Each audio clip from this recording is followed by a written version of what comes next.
అందరికి నమస్కారం।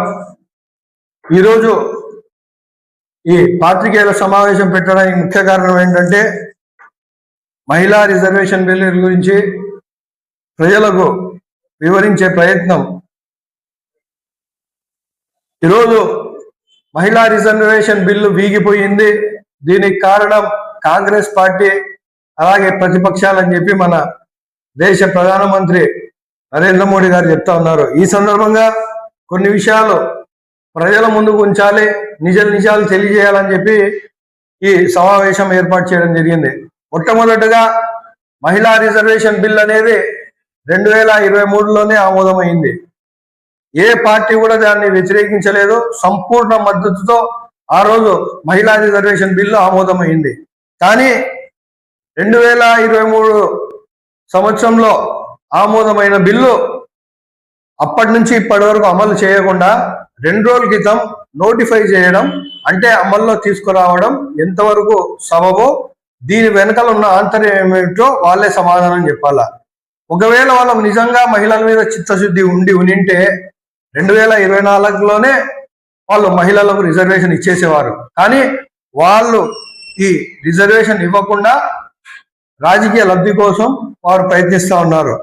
మనం చూసుకున్నట్లయితే ఈ మహిళా రిజర్వేషన్ బిల్ అనే ముసుగుతో ఈ ముసుగు ముందు పెట్టి వెనకాల వచ్చి డీలిమిటేషన్ అనేది ఉంది। డీలిమిటేషన్ అంటే ఇది చాలా ప్రమాదకరం। డీలిమిటేషన్ అంటే సీట్లు పెంచడం, అది పార్లమెంట్లో కానీ అసెంబ్లీలలో కానీ సీట్లు పెంచడం। సీట్లు పెంచేది జనాభా ప్రాతిపదికన పెంచుతామంటున్నారు। జనాభా ప్రాతిపదికన సీట్లు పెంచితే నష్టపోయేది మన దక్షిణ రాష్ట్రాలు, లాభపడేది ఉత్తర దేశ రాష్ట్రాలు। ఎందుకు ఈ మాట చెప్తున్నానంటే మన దక్షిణ రాష్ట్రాల్లో జనాభా నియంత్రణ చేశారు, విద్య ఉంది, వైద్యం ఉంది, అభివృద్ధి ఉంది, ఎంతో అభివృద్ధి చేసిన రాష్ట్రాలు, జనాభా నియంత్రణ చేసిన రాష్ట్రాలు, అంటే మన ప్రభుత్వాలు కోరిన విధంగా మంచి ఫలితాలను ఇచ్చిన రాష్ట్రాలు ఇవి। భారతదేశంలో 20% జనాభా ఉన్న ఈ దక్షిణ రాష్ట్రాలు 31% జీడిపికి దోహదపడతా ఉంది। ఇలాంటి సమయంలో ఇక్కడ కష్టం వచ్చేసి దక్షిణ రాష్ట్రాలది, అనుభవించేదేమో, రాజకీయ లబ్ధి పొందేదేమో ఉత్తర రాష్ట్రాలు। దీనికి వ్యతిరేకంగా ఈరోజు దక్షిణ రాష్ట్రాలన్నీ ఏకతాటిపై వచ్చింది। మీరు డీలిమిటేషన్ చేయాలంటే మీరు జనాభా ప్రాతిపదిక కాకుండా గతంలో ఎలా చేశారో అలా చేయండి అని చెప్పి చెప్తా ఉన్నారు। కానీ ఈరోజు నరేంద్ర మోడీ గారు కేవలం రాజకీయ స్వలాభం కోసం సీట్లు పెంచి ఆ తర్వాత రిజర్వేషన్ ఇస్తామంటున్నారు। మీకు మహిళల పైన నిజంగా చిత్తశుద్ధి ఉంటే ఇప్పుడు ఉండబడిన 543 సీట్లలో మీరు రిజర్వేషన్ ఇవ్వండి, రేపు సోమవారం ప్రవేశపెట్టండి। ఈ బిల్లును కాంగ్రెస్ పార్టీతో సహా అన్ని పార్టీలు కూడా మద్దతు పలుకుతాయి। కానీ మీరు ఆ పని చేయరు, ఎందుకంటే ఇప్పుడు ఉండబడిన ఎంపీలు కానీ ఎంపీ స్థానాల్లో పోటీ చేసిన వాళ్ళు కానీ వాళ్ళు ఎక్కడ తప్పించుకోకూడదు, వాళ్ళే ఉండాలి, ఆ సీట్లో వాళ్ళే ఉండాలనే ఉద్దేశంతో ఈరోజు సీట్లు పెంచిన తర్వాతనే మేము రిజర్వేషన్ ఇస్తామంటున్నారు। ఇది ఎంతవరకు సబబో వారే సమాధానం చెప్పాలా। అలాగే గతంలో 1971 సెన్సెస్ ప్రకారంగా ఎంపీ స్థానాలు అనేది ఏర్పాటు చేయడం జరిగింది। భవిష్యత్తులో గుర్తుపెట్టుకొని భవిష్యత్తు గురించి ఆలోచించి జనాభా ప్రాతిపదికన సీట్లు పెంచితే అభివృద్ధి చెందిన రాష్ట్రాలు నష్టపోతాయి, రాజకీయ ప్రాబల్యం ఉండదు, అందుకనేసి జనాభా ప్రాతిపదికన సీట్లు పెంచకూడదని చెప్పి 1976లో ఫ్రీజ్ చేయడం జరిగింది। ఆ తర్వాత 2002లో కూడా అటల్ బిహారీ వాజ్పేయి గారు కూడా ఈ డీలిమిటేషన్ చేయరాదని చెప్పే ఉద్దేశంతో ఆయన కూడా ఫ్రీజ్ చేసి 20 సంవత్సరాలు గడువు ఇచ్చినారు। కానీ ఈరోజు నరేంద్ర మోడీ గారి ప్రభుత్వం వాళ్ళకి ఇష్టానుసారంగా డీలిమిటేషన్ అంటే వాళ్ళు పూర్తి ముఖ చిత్రాలనే మార్చేస్తారు। వాళ్ళ అనుకూలం ఉన్న ఓట్లన్నీ వాళ్ళు ఒక అసెంబ్లీ సెగ్మెంట్ కింద, ఒక పార్లమెంట్ సెగ్మెంట్ కింద తీసుకొస్తారు। అసమానత అనేది ఉంటుంది. కొన్ని ఎంపీ సెగ్మెంట్లలో 5 లక్షల ఓట్లు ఉంటే మరికొన్ని సెగ్మెంట్లలో 20 లక్షల ఓట్లు ఉంటాయి. ఇది కేవలం సీట్లు గెలవడానికే ఈ డీలిమిటేషన్ అని చెప్పి ఈ సందర్భంగా తెలియజేస్తా ఉన్నాం. ఈ డీలిమిటేషన్ బిల్లు వీగిపోయిందని చెప్పి చెప్తా ఉన్నారు. ఈ బిల్లు ఎప్పుడో ఆమోదం అయిపోయింది, కానీ నోటిఫై చేసి 2 రోజుల క్రితం నోటిఫై చేసి దీంట్లో మరో 3 అంశాలు జతపరిచారు. అది డీలిమిటేషన్, యూనియన్ టెరిటరీస్ సంబంధించిన విషయాలు, అలాగే ఐటీ రూల్స్ సంబంధించినవి. పేరేమో విమెన్ రిజర్వేషన్ బిల్, అదే నోటిఫై చేస్తున్నారు. ఆ నోటిఫికేషన్ తో ఇవి కూడా జతపరిచి అంత బిల్ అంతా ఒకే ఓటింగ్ ద్వారా ఆమోదింపజేసుకోవాలని చెప్పి చూశారు. కానీ ఈరోజు కాంగ్రెస్ పార్టీ కానీ అలాగే ప్రధాన పార్టీలు కానీ దేశంలో ఏకతాటిపై వచ్చింది. దీనివల్ల దక్షిణ రాష్ట్రాల ప్రాబల్యం, రాజకీయ ప్రాబల్యం తగ్గుతుంది. ఇవి ఇప్పుడున్న 24% ప్రాబల్యం తగ్గి 20% పడిపోతుంది. అభివృద్ధి చెందిన రాష్ట్రాలకు ఇది ఒక పనిష్మెంట్ కాకూడదనే ఉద్దేశంతో ఈరోజు ఏకతాటి మీద వచ్చి దీన్ని వ్యతిరేకిస్తున్నారు. అంతేగాని మహిళా రిజర్వేషన్ బిల్లుకు వ్యతిరేకం కాదు. ఈ రోజు కూడా కాంగ్రెస్ పార్టీ అదే మాట చెప్తుంది. బీజేపీ పార్టీకి ఛాలెంజ్ చేస్తుంది కాంగ్రెస్ పార్టీ. రేపు సోమవారం మీరు మహిళా రిజర్వేషన్ బిల్లును అమలు చేయండి, దాన్ని పూర్తిగా మద్దతు పలుకుతాము.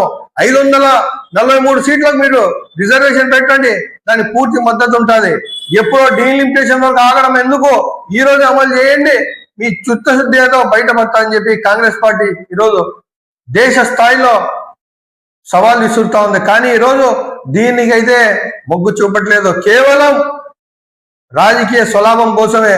ఈరోజు బీజేపీ పార్టీకి తెలుసు ఈ బిల్లు వారు నెగ్గరని చెప్పే విషయం వాళ్ళకి తెలుసు, కానీ ఎటుపోయినా వాళ్ళు లాభపడాలని చెప్పి.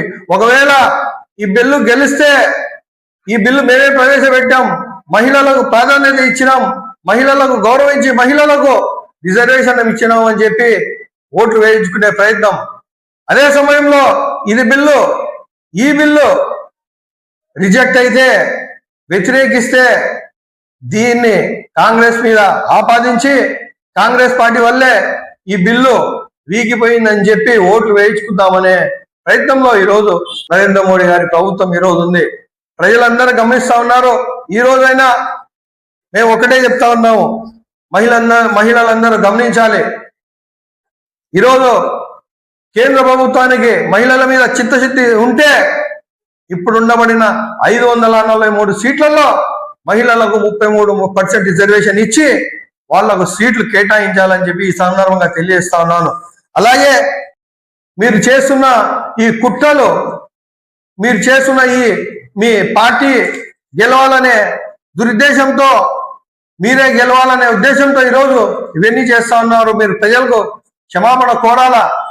మీరు చేసిన తప్పుల వల్ల కాంగ్రెస్ పార్టీ మీద నిందలేస్తా ఉన్నారు. కాంగ్రెస్ పార్టీ దేశంలో అనేక సంస్కరణలు తీసుకొచ్చారు.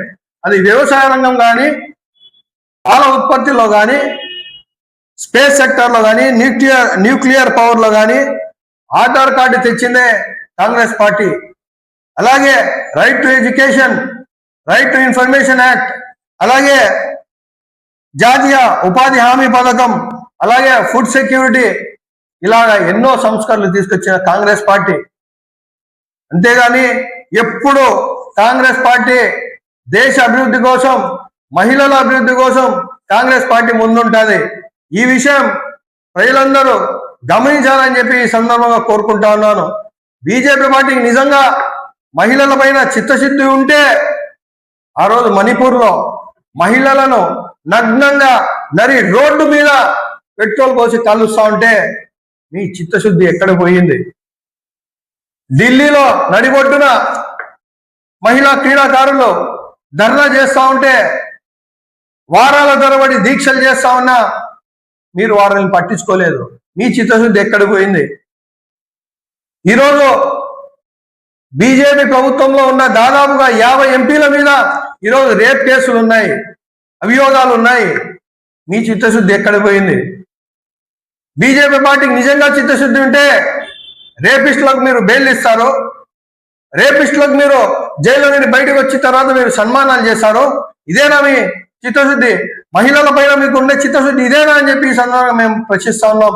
కేవలం ఓట్ల కోసం, సీట్ల కోసం రాజకీయాలు చేస్తూ, అందరినీ మోసం చేస్తూ, మభ్యపెడుతూ ప్రజల దృష్టిని మళ్లించే విధంగా కాంగ్రెస్ పార్టీని విమర్శిస్తా ఉన్నారు.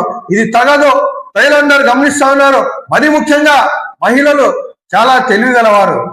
మీరు చేసే ఈ కుట్రలు, మీరు మాట్లాడే అబద్ధ మాటలు ఇవన్నీ గమనిస్తా ఉన్నారు. రాబోయే రోజుల్లో మీకు సరైన విధంగా మీకు బుద్ధి చెప్తారని చెప్పి ఈ సందర్భంగా తెలియజేస్తా ఉన్నారు. ఆంధ్రప్రదేశ్ కాంగ్రెస్ పార్టీ అధ్యక్షురాలు శ్రీమతి వైఎస్ షర్మిలారెడ్డి గారు చెప్తానే ఉంటారు, ప్రస్తావిస్తానే ఉంటారు. బీజేపీ అంటే ఆంధ్ర రాష్ట్రంలో బాబు, జగన్, పవన్ అని. ఈ మాట ఎందుకు చెప్పాల్సి వస్తా ఉందంటే, బీజేపీ పార్టీ ఏ బిల్లు ప్రవేశపెట్టినా, ఏ పార్టీ అయినా, అది బీజేపీ ఏ బిల్లు ప్రవేశపెట్టినా టీడీపీ కానీ, వైసీపీ కానీ, జనసేన కానీ గుడ్డిగా ఆమోదిస్తారు, మద్దతు తెలుపుతారు. ఇదెందుకో వారికే తెలియాలా, వారికే సమాధానం చెప్పాలా.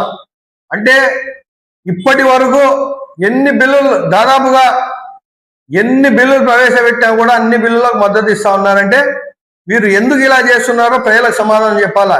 ఈరోజు దక్షిణ రాష్ట్రాలన్నీ ఏకతాటిపై వచ్చాయి. వీళ్ళందరూ వ్యతిరేకిస్తా ఉన్నారు డీలిమిటేషన్. కానీ డీలిమిటేషన్ చాలా గొప్పదని చెప్పి జగన్మోహన్ రెడ్డి గారు చెప్తా ఉన్నారు. ఇది ఎంతవరకు సబబో వారే సమాధానం ఇవ్వాలా. ఈరోజు ఆంధ్ర రాష్ట్రాల ప్రాబల్యం ఉన్నది 24% ఉంటే, ఈ డీలిమిటేషన్ తర్వాత అది 20% కంటే కింద పడిపోయే అవకాశం, ప్రమాదం ఉంది. కానీ ఈరోజు దీని గురించి మీరు మాట్లాడకుండా, కేంద్ర ప్రభుత్వాన్ని మీరు ప్రశ్నించకుండా, ఈరోజు ప్రశ్నిస్తున్న వారినే మీరు విమర్శిస్తా ఉన్నారే, ఇది ఎంతవరకు సబబో మీరే సమాధానం ఇవ్వాలా. మీ వివాహాది శుభకార్యములకు, పుట్టిన రోజులకు, మీటింగులకు అత్యాధునిక సదుపాయాలతో ప్రొద్దుటూరు వాసవి సర్కిల్ వద్ద నుంచి అతి సమీపాన మీకు అందుబాటు ధరలలో happy banquet AC function hall మీకు స్వాగతం పలుకుతుంది. మా ఫంక్షన్ హాల్ నందు వంట సామాగ్రి మరియు విశాలమైన కార్ పార్కింగ్, అతి తక్కువ మెయింటెనెన్స్ ఖర్చుతో ఏ ఫంక్షన్ అయినా మా happy banquet AC function hall నందు జరుపుకొని ఆనందాన్ని పొందండి. బుకింగ్ కొరకు సంప్రదించండి. మా సెల్ నంబర్ 9100600238 7799 000211.